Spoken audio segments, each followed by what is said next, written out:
Taglio di Po ha voluto celebrare i 420 anni del taglio di Portoviro.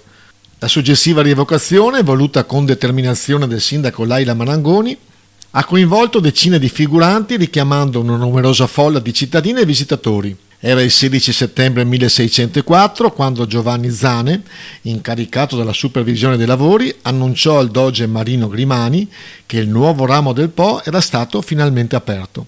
Questo avvenimento diede origine a un'opera ingegneristica che avrebbe modificato per sempre l'assetto territoriale della regione.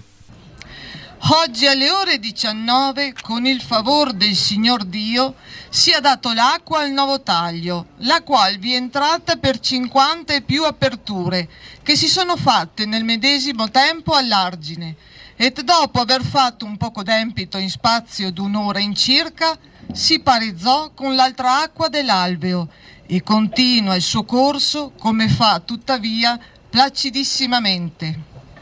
Piaccia al Signor Dio, come ho principiato a correre con molta felicità, così continui per sempre e nella escrescenza di Po, portandovi quelle maggiori acque che si spera porti a vostra signoria, qual servizio che è desiderato a beneficio pubblico e dei particolari ancora.